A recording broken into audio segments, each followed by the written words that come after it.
Good morning. I thought today would be a perfect day to take a tour through SimsVille and to give you an update on what the neighborhood looks like today. As you might know, I'm trying to get the neighborhood ready for rotational gameplay and to start the first episodes in the first season. And there are a lot of things that have changed already in the neighborhood. Offline, I've been doing a lot of building and planning and stuff like that.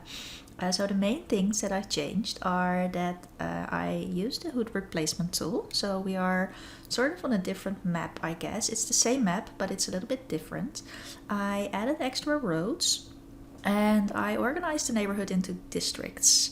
I also added a few of the community lots that I've always wanted. So we now have a police station. We have sort of a district where the criminals do their thing. And the other two major additions are a family restaurant and an office building that is the headquarters for a major family business selling electronics and gadgets and stuff. So I thought that one was really cool. It's actually inspired by the first office that I actually worked at, and it has some cool details that really remind me of that time. Long time ago, but I thought it was a fun detail. Yeah, so those are basically the main things that I've changed, but let's just jump in and take a look at what the neighborhood looks like today. Okay, so we are back in SimsVille and the map just looks ginormous right now, and I'm really happy with how it turned out. There are some new additions that I made. So we've got this loop right here and this loop right here, and another part that I added back there. It looks kind of funny now, I guess, but I don't know, just imagine it with some huge villas around here and some beach community lots right here. So basically what I did was I replaced this map with this new map. And I don't mean all the lots that were added, because that is just 15 years of playing and adding everything that I like and downloaded in here. But I'm talking about the road layout. So the main reason for doing this was that it has always bothered me that the road layout left so much space in between that there was way too much land that I wasn't able to use. So that was the main reason for doing this, but let me take you through the steps that I took to get there. So basically what I did was I searched which terrain was used to build this custom neighborhood on. I then went into SimCity 4, which was conveniently already in my Steam library, surprisingly. I loaded up the game, opened the terrain file called Driftwood, and started editing all of the things that had bothered me about the layout before. Then, when I was done, I loaded up Matilda's Hood Replace tool. Just a small warning here, if you ever want to play around with this tool, make sure you have a backup of your neighborhood as it is, always, and keep it somewhere safe so you can always go back. I can't say that I would recommend doing this in a neighborhood that you have already played in, but I did this knowingly and willingly, and the downsides of what I had to deal with in the form of height differences and having to move stuff around was more than worth it to finally have what I never thought was possible. Have some extra roads between these huge areas that were otherwise empty and completely unusable, and I couldn't place any lots on there. So I really spent quite some time on playing around with what I really wanted. So I knew I was only going to do this once, and I removed some roads, I added some roads, I even added 3 extra districts at the edge of town, one at the beach, one at the forest that was later removed, and one more at the mountain side of the map. Just for some future stuff that I had in mind. Like I said, I knew I was only going to do this once, because once it was done, it would have differences to the original terrain again, and I was not going to go through the entire process more than once, because it took a lot of time to check all of the lots and to repair all of the height differences. Basically what happens is, if you're anything like me, you place and remove or move around different lots with sometimes different heights around the edges, which every time you do that changes the heights of the terrain on the map. So you end up with a terrain that has a lot of height differences to the original version of the map. But the terrain that you load into SimCity 4 is the original version of the terrain with the original heights, and therefore disregarding all the changes you made when you moved around all those lots. And this adjusted version of the original map is what you use to move all of your current lots to when you replace the underlying terrain, creating height differences for, in my case, almost all of the lots on the entire map, except of course for the ones that were never moved, like the original 12 houses. They were completely fine, but all of the other lots had height differences. And these differences are then visible by having huge gaps in between lots or lots and the terrain next to it, where you can see right through the world. And I think this is kind of comparable to the Minecraft cheat that you can use to locate mineshafts and dungeons, if you're familiar with that. Obviously, you don't want these holes in your map. It's ugly, it looks weird, and you just don't want that. So what you do is you use the lot adjuster and make sure that the box for elevation terrain is checked off. Wait, let me check. Yeah, you unclick the box next to keep current lot elevation. You do not want to keep the current lot elevation. You want to change the lot elevation to the one of the neighborhood terrain. And yeah, it meant going into the game, out of the game, doing the lot adjustment, going back into the game, checking it. And whenever I screwed up something or it had some consequences that I wasn't really happy about, for example, to the adjacent lots, I had to put back the save file and start again. So I was backing up, making adjustments, checking them, waiting for the loading screens, and then, yeah, so that it kind of took me 2 nights to do that. But the end result, I was so happy that I did this. Yeah, if you ever want to go through the trouble of doing this, there are ways to change the terrain of an already existing neighborhood. Just make sure to back up and check and do all of the things. So yeah, but seeing the end result, it gave so much adrenaline and satisfaction at the same time. I was so happy because I finally had what I never thought was possible. Smaller areas, so you could actually use all of it and it would look more like an actual town with the buildings closer together instead of these huge areas between the roads that were just never usable for anything and were just like taunting me every time I looked at it. So after I had done this and the basics were all in place, I started trying to make sense of all of the buildings that I had thrown into this neighborhood over the years. And I kind of tried to make sense of it and organize it all. So what I realized was that there are actually... style is something that I'm going to talk about later on, but over the years I downloaded lots of different styles and sorts of buildings, and at first I thought I wanted to have like one style that was really consistent throughout the entire neighborhood, but since this neighborhood is so big, I kind of realized that that's not really what I want. So instead I kind of divided it up into districts. So what we have is, like right here, is the original neighborhood. So this is where it all started. We have Memory Lane right here with the 4 oldest houses, and then Legacy Lane with the 8 houses from the 2nd generation. And one of the first things that I downloaded, like years and years ago, were these houses. If you recognize them or know who created them, please let me know because I cannot find them anywhere anymore. But they're called the Llama Creek row houses, numbers 1 through 5. So there are 5 different houses. I copied the blue one 3 times because I really liked it. So they're called the Llama Creek row houses and they're absolutely gorgeous. I still love those really very much, and it has really defined like the view of the neighborhood.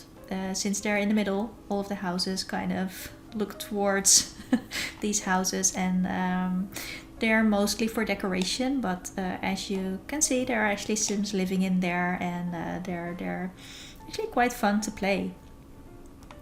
This might also be where my love for cherry blossom trees started. I really love those trees, and this is something that I tried to recreate in one of the subhoods that I built in Greenville. So it's kind of funny to me to see that these trees have always been there and that the name Cherry Blossom Springs was not something that was new. It must have been in the back of my mind all this time. So yeah, that is the first edition. This area has always been like the first community buildings and some recreational areas, some sports or hobby related community lots, I should say. There's a wedding venue, we have a swimming pool, 2 actually. I think I have the one from Pleasant View and the one from Veronaville in here. We are not going to keep all of this. During this renovation series, we are going to make a selection which lots that we want to keep, which lots we are going to renovate, and which lots we are going to delete. I really threw in anything that I thought, oh, this might be fun, and then I never used it, and it's kind of taking up a space that I need for other things. We have the cemeteries around here on this side of the of the original neighborhood. We have one that is, I've made a basic layout for the 4 families.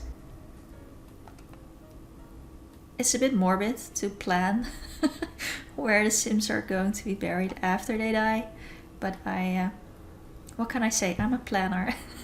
So I kind of built the cemetery before the Sims died.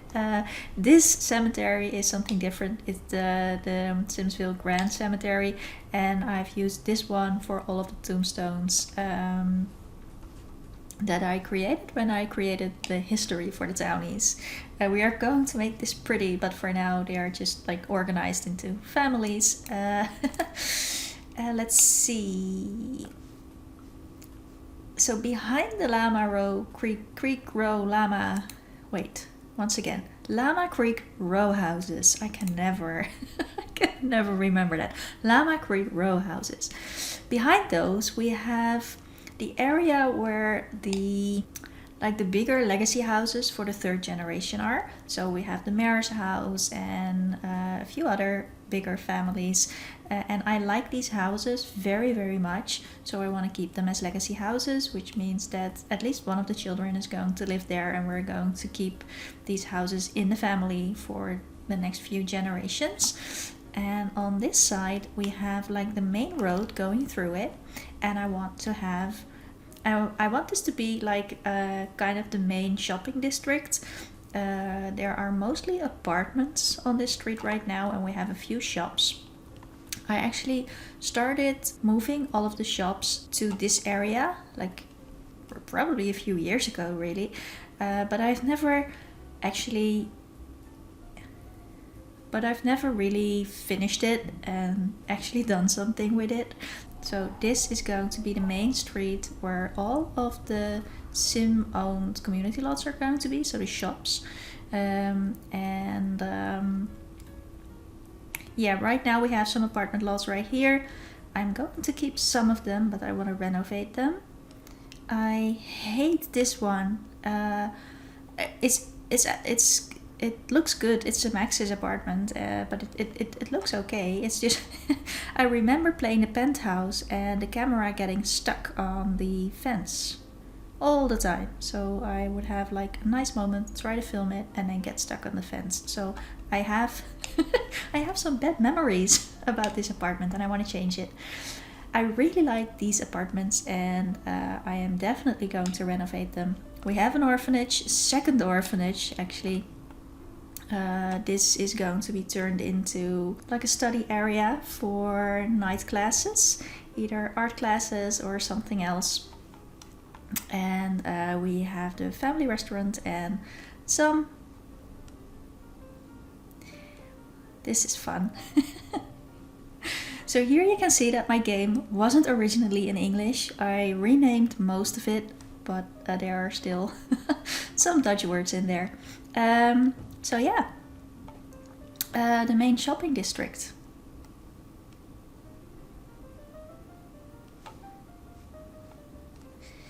And then on this side, I talked about this a little bit in the introduction, we have the industrial area. So this is going to be like a real industrial area with some extra shops right here. And this is going to be next to a little bit of a residential area.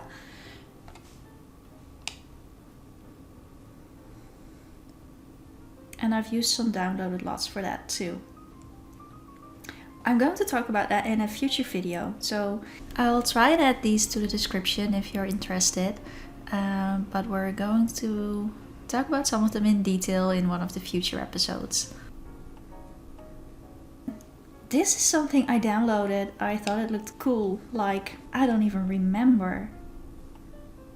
I think really around the time that I started downloading my first lots. It's one of those lots that looks good, but it's really not playable. Most of the decorations and the way it's laid out and designed and decorated is not functional, so I can't really use it. I always thought it looked good, and I always thought, well, maybe I'll use it one day. So it's literally like 50 years later and I still haven't used it, so we're going to delete this one. This is something that is actually going to become a cool looking building if I can manage that. And this one, I tried something. I think I failed. I'm going to delete it.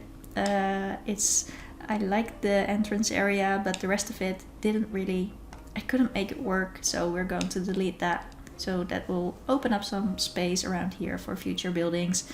And then on this side is something that we're going to do later on in this video. I want to kind of clean up the neighborhood. So these are all houses that I moved away from the center. I have used them at some point in time, so they have been lived in. And I just want to check if there's something... oh, there are actually Sims in here that still have to be moved to the other area. But yeah, I want to check these houses just to see if there's something that I want to use for future houses or nice ideas about the layout. I think some of them are bin houses, and I know that some of them have been built by me. Like this one, this weird one. Yeah, that's definitely mine. So we're going to delete them if there's nothing that I want to keep around. So that brings us to the outside area. This area, you probably recognize the houses. I wanted to have something of a beach area here. This is especially challenging with the height differences, so it's not usable right now. I'm not sure that I want to keep it, but we have water. We have the apartment complex that kind of matches these condos. I might use them, I might not. I am definitely going to remove the palm trees if I do, but that's like really far in the future. I don't even know. That's not something that we're going to be working on anytime soon. This area I added for some clubs and basically just some seaside bars or sea view bars. Is that a word? Sea view? Anyway, some seaside bars and stuff. And on this side, I'm skipping a small part that I'm going to talk about in a future video. But on this side, I want to add... I've always had the idea to add some extra like modern villas for some of the third generation Sims that have earned some extra money and that would probably live in like a modern villa instead of the suburban houses that are mostly the style of the city center, the town center. Yeah, so we're going to build those modern villas on the edge of town next to the forest that has disappeared. There's supposed to be a forest here, but since the neighborhood terrain was replaced, all of the neighborhood decorations are gone. So if I want to add them, we're gonna have to do that later. And there's one building here that's really just quite literally the end of the line. There are some Sims in there that won't be alive anymore when we start the episodes.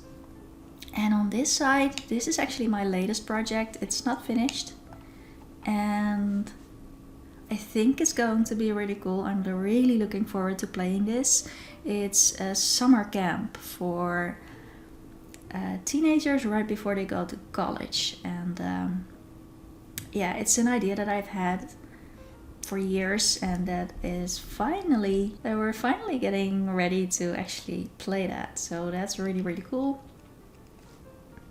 So yeah, those are the districts. There are some, oh, I'm forgetting one thing, like right here in between the bigger third generation legacy houses and the shopping districts, we have sort of like the educational buildings. So we have the daycare right here, the daycare center, the elementary school that I'm going to rebuild, and like I said, the classes, the orphanage and stuff like that. So yeah, and around this area I want to have like a park area that's really going to be the border between the luxurious modern houses and the older commercial area, really. So it's still a bit of a chaotic mess, I guess. If you're not me and you're not playing this neighborhood, I can totally imagine that you would think organized. What is organized about this chaotic mess?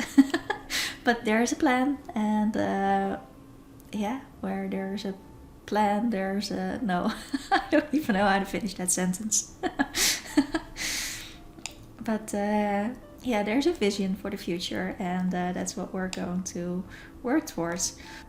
So when we're done, we're going to be left with the main original area, a shopping district, the larger legacy houses, an industrial an industrial area, and like a research and educational center right there, and some luxurious modern villas on this side.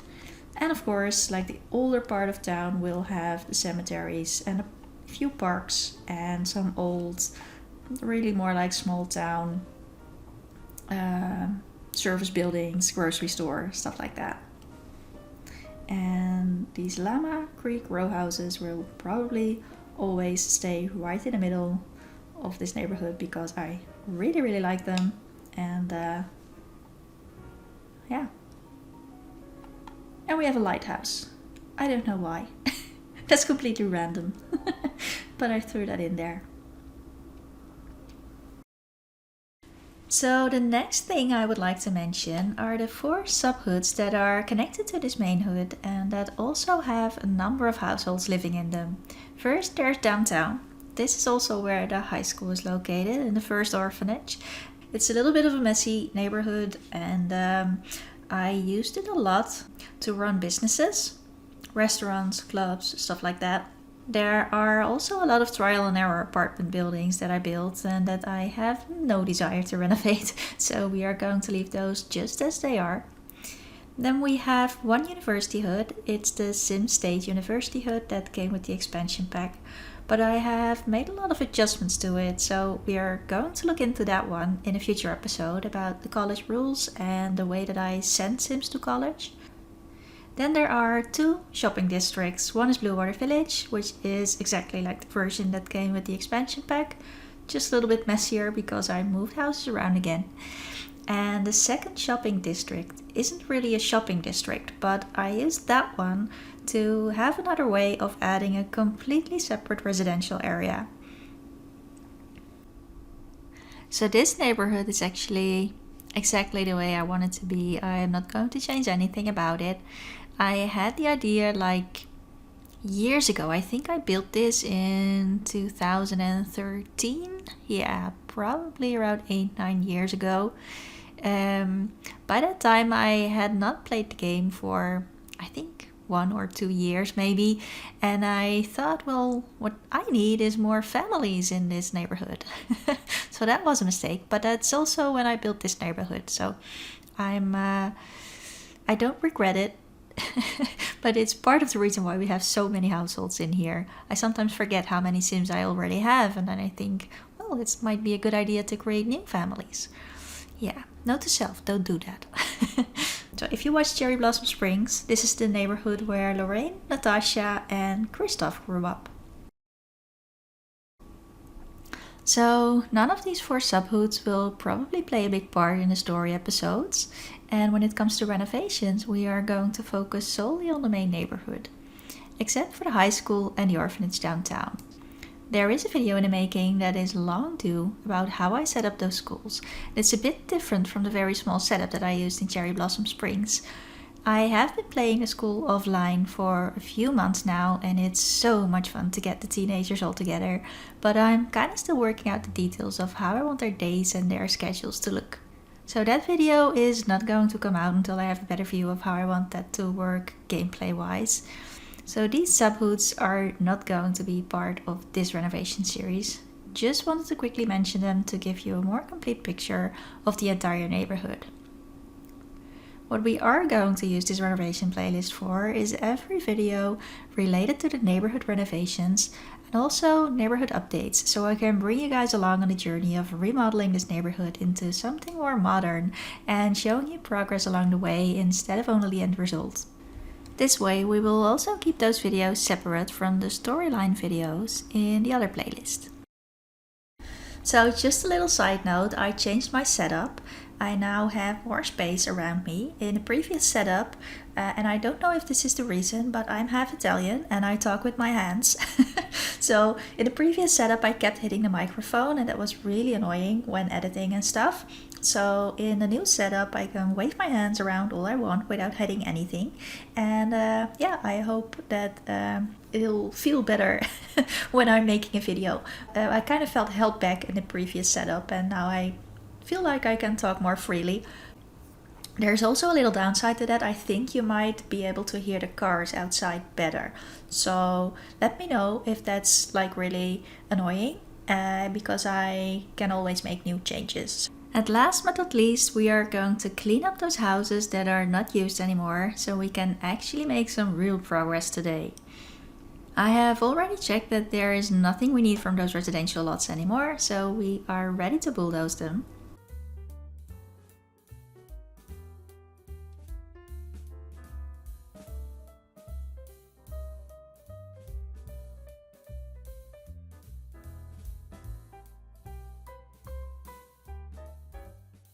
There. I know it's a small thing, but that already feels so much cleaner and nicer. And one step closer to what it is going to look like in the future. And one step closer to the look and feel that it is supposed to have. So yeah, that feels nice.